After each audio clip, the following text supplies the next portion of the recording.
Hello, listeners. Welcome to episode 6 of Are You Ready to Ruck?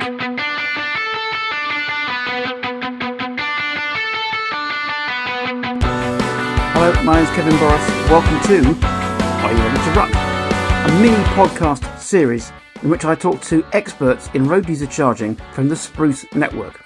For the avoidance of doubt, SPRUCE stands for Specialists Providing Road User Charging Expertise.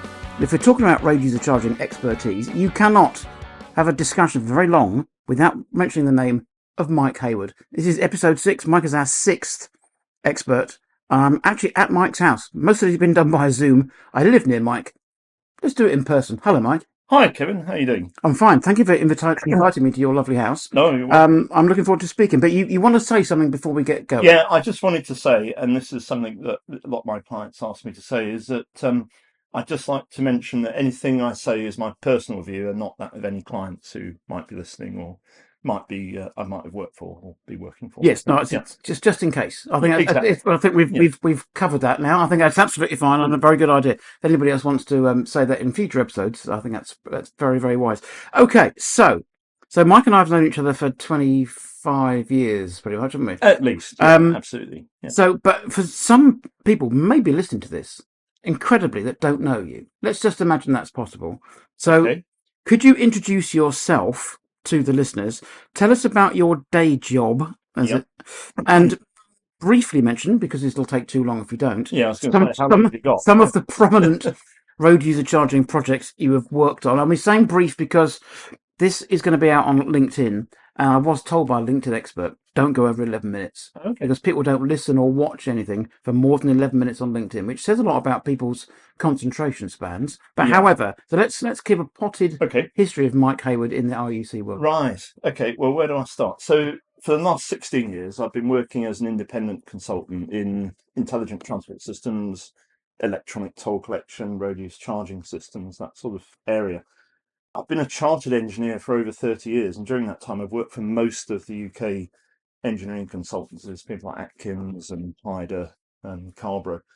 I've worked both in the automotive industry and the highway sector, possibly uniquely, and worked on projects also in airports and public transport and smart cities as well over the years.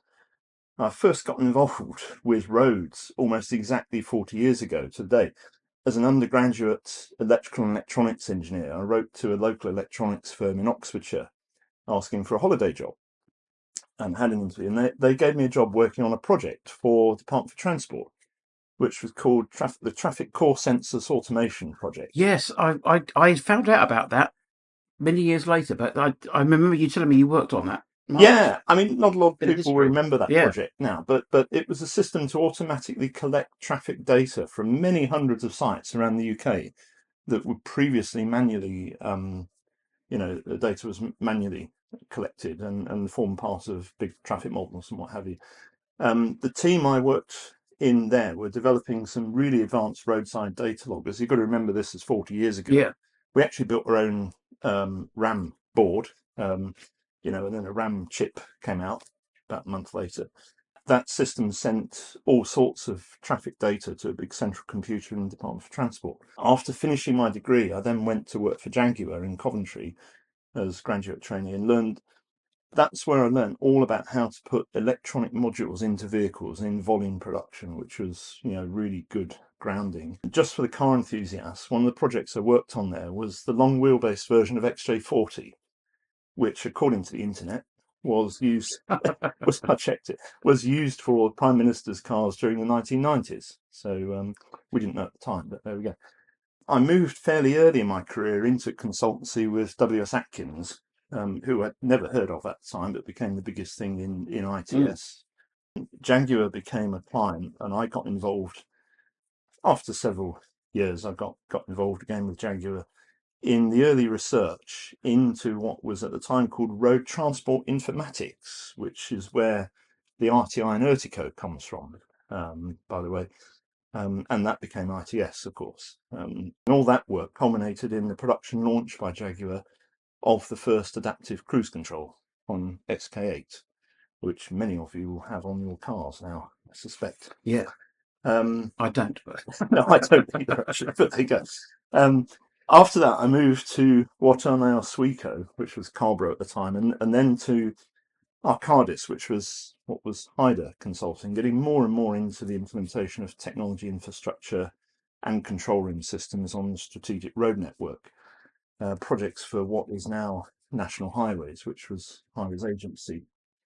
Sorry, you asked me about road charging, didn't you? Yeah, but it's all the history. You can't change your history. I think it's an interesting lead up to where we Yeah, are now. yeah. Yeah, So I set up Transport Logic as an independent consultant in 2008, and the rest, as they say, is history. And I've been mainly involved in road use charging and tolling ever since. And like one or two of the other sprucers, my involvement in road use charging primarily started with the UK government's lorry road use charging project about 20 years ago.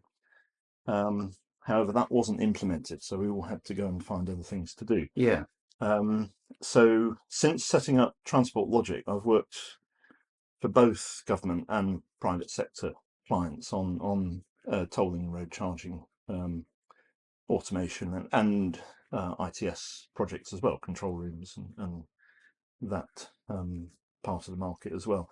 Now, I've worked not only in the UK, but also overseas on the implementation of distance-based charging, particularly for heavy vehicles in several European countries, notably the first scheme in Poland and the first scheme in Bulgaria. So talk a little bit more about that as we get yeah. through. So No, yeah, it's all good background stuff. But I think most people do know who you are. But I think but maybe they don't know all your career path that's taken you here. there's a lot I've left out, clearly, Kevin. I mean, my CV, it's not quite as long as Mr. Catling's, but it's quite long. It's So I've worked on a lot of projects over the years. So, yeah, and big PPP, ITS projects, the original National Traffic Control Room project for Highways Agency, as it was, mm, the NERTS project, regional control centres projects, as well as tolling projects in Ireland, those sorts of things. So, yeah.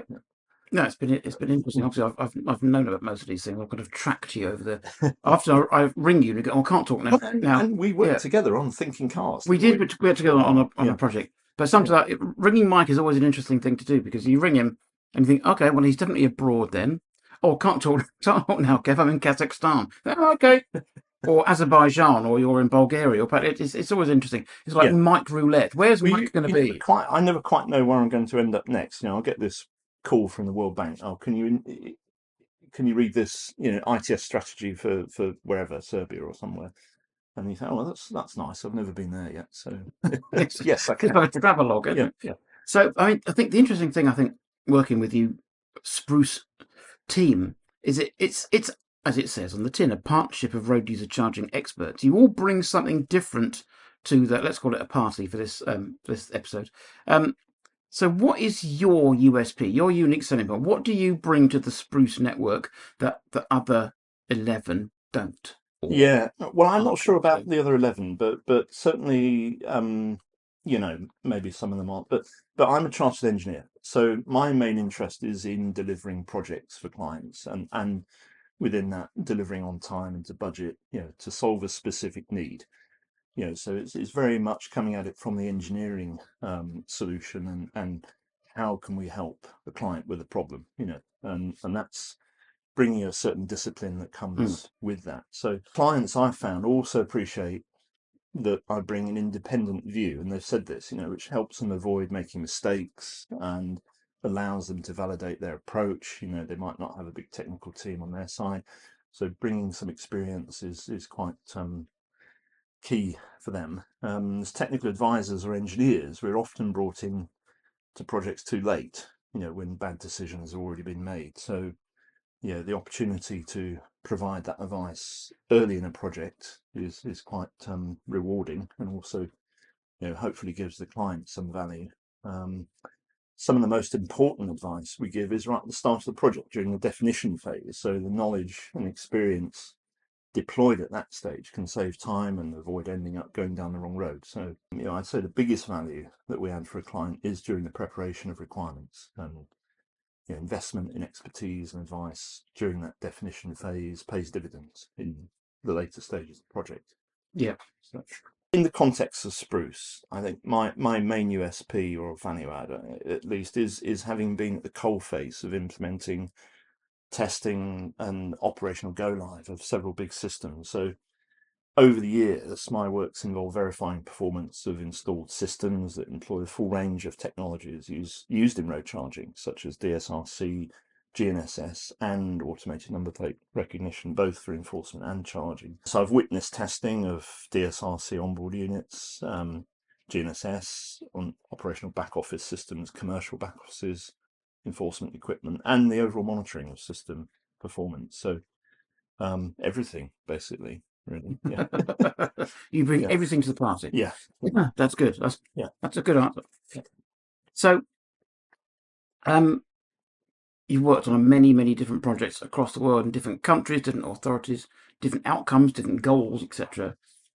So, based on your experience, then, when you are planning or working with an organisation that's planning to implement an RUC scheme, what do you think is the top 3 factors to consider to make it a success? Yeah, so I mean, this is a question I've been asked many times over the years. Oh, sorry. So no, it's all right. It's a good one because Come up with a better but I do evolve the answer. So, putting a road user charging system in shouldn't be rocket science, right? It's just a big microtransaction billing system. Yeah. So it's not difficult. But, look, there are many things that can be done the wrong way if you don't know what you're doing.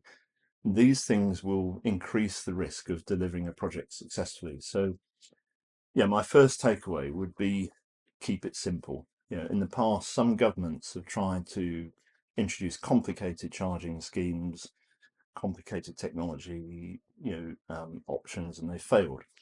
And there should be clearly, as part of that, a well-defined, clear proposition that's easily communicated and with understandable objectives and, importantly, relatable benefits. So users have to understand, why are we being asked to pay? Yeah. So that's the first takeaway. Keep it simple, keep it understandable, keep it communicable.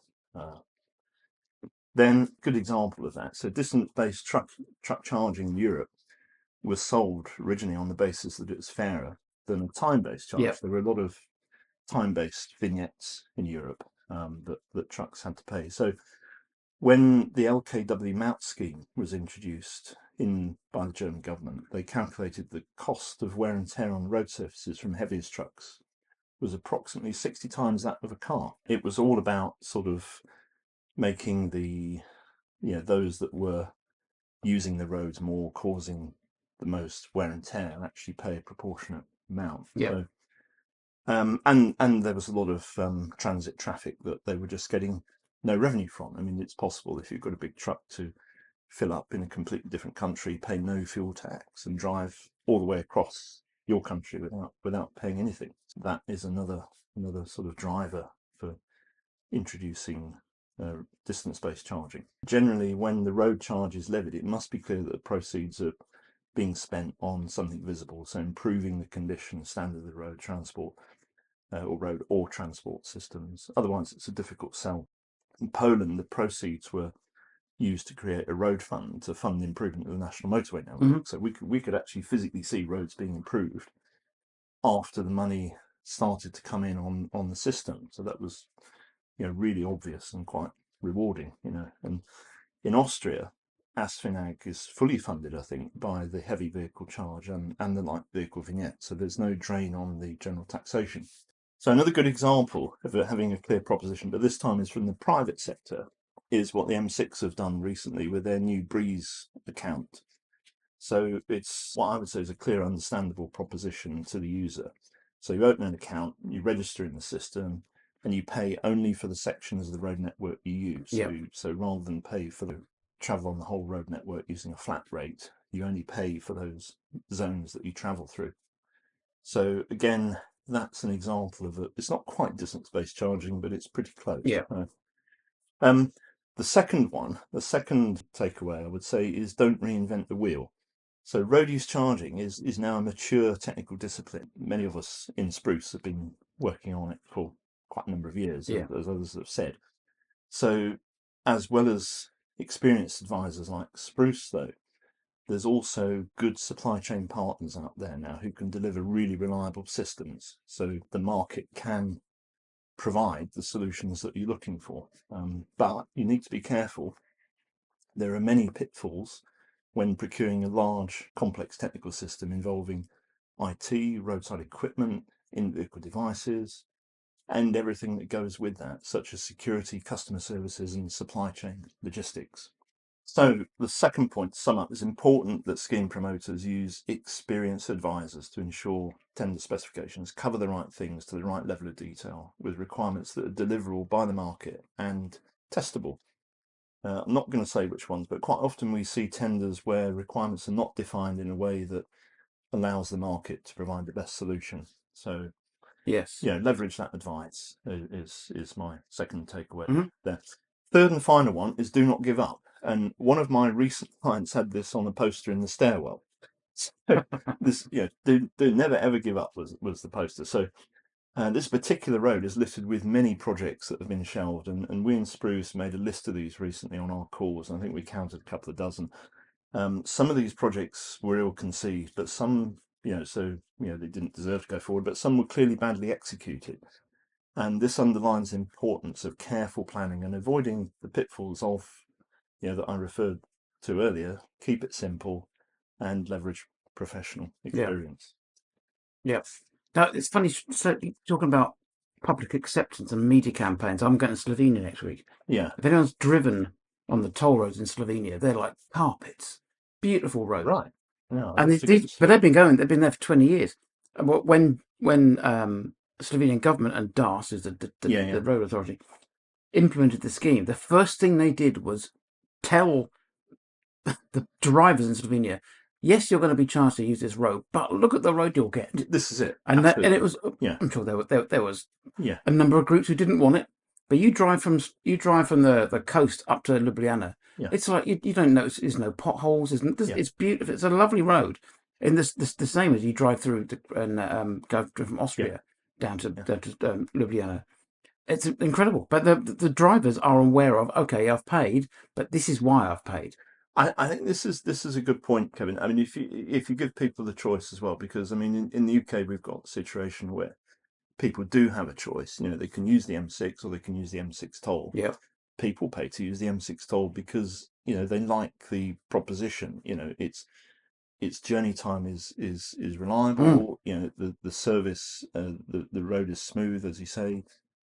So that's what I was saying about having a clear proposition. If you just say, well, I'm just going to charge you because I can, then it's not going to be very popular. No, exactly. No, you got to get the people on side first, surely. Anyway, okay, so thanks for that, Mike. It's a great answer.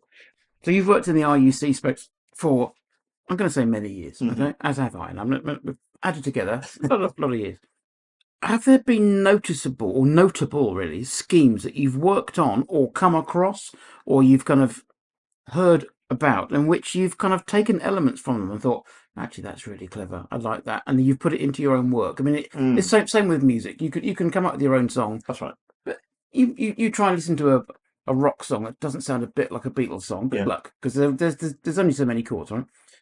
But with RUC, is it the same? Are there only so many chord sequences you can put into an RUC? I have to say, most of the projects I've done have been the first project of that type. So, it's not been a case of cut and paste. And I would absolutely advise against cutting and paste. And that, again, is why it's, important that clients engage advisors who have experience. I would say that we have obviously used our own experience from previous projects in the projects that I've worked on. And two examples I'd like to highlight one was in Poland, where I remember sitting down with colleagues because we were faced with the challenge of a client who'd already written into their law that distance-based charges had to start on a specific date 18 months later. So we sat down and said, how on earth is this going to happen?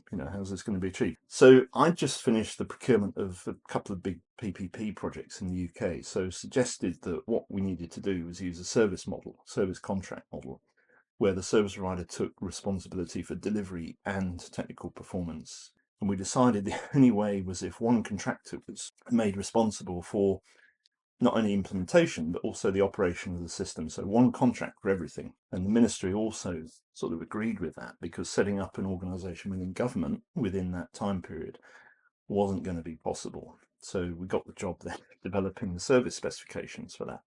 And again, we had to work out how to do it. So we didn't ask for a specific technical solution. What we did was we only included functional requirements and performance outcomes in the contract. So it'd be up to the contractor how to achieve that, and he'd be measured on KPIs. So the other one I'd say is in Bulgaria, because that was a little bit later. And we could see that the toll service provider role was beginning to separate from the toll charger role, and that the EATS model would start to become the norm in Europe. So up to that point, national charging system, the norm had been for the road operator to pay for and issue an onboard unit to every truck entering the toll domain. But with so many trucks already equipped, that didn't really make any sense. So we asked the client or advised the client to let different contracts for the charging system and the customer services piece, the operational back office, separate from customer back office. And interestingly, that model has been adopted now by the Dutch government for their distance-based charging. Yes, indeed. Yeah. Excellent. Thank you, Mike. Great answers. Final question. So when you look at the SPRUCE network and you look at everybody individually and as a group, there's an awful lot of skill sets, different skill sets. What do you think is the main strength of the SPRUCE network? So I'm going to cut this answer short because I know I'm already over time, but SPRUCE isn't just a collection of experts that have worked in roadies charging. So it's true, each of us has a slightly different background, knowledge and expertise. And, my sort of main value add is in implementation of systems, and, others have got business case and political advice, promotional strengths. So that mix is really a really good blend, and you need that for any project. But one interesting thing I've noticed since we formed SPRUCE is the level of consensus between almost all of us on most issues we've discussed. And I think this indicates that we're on the right track. Obviously we've got different perspectives, different ideas, how to approach some of the details, but basically we're all pulling in the same direction. And this is, after we've all had different experience in different projects around the world, we're all kind of coming to the same conclusions about how it should be done. So what does that mean? That means we can spot something really quickly for clients. If we all agree something doesn't look like a good idea, or where the likely risks are, then we'll spot that really quickly. Finally, something I think we can all agree on is, having worked in this area for so long, we're quite deeply invested in it personally. So we've all got a big interest in projects succeeding. It's what we do. So. Excellent. Mike, thank you for your time. A pleasure as usual. So that was Mike Hayward. This was episode 6 of Are You Ready to Ruc? Join me for episode 7, when my guest will be Norbert Schindler. These episodes of Are You Ready to Ruc are produced and edited by Mark Hendricks at Cutting It Fine, and the music is provided free of charge, must point this out, by Icarus and the Astronaut, and this music is written by William Schott, John Santiago, and in fact me. So thank you, Mike. Excellent stuff. Thank you, Kevin. And enjoyed that chat. Join us again for episode 7. Thank you.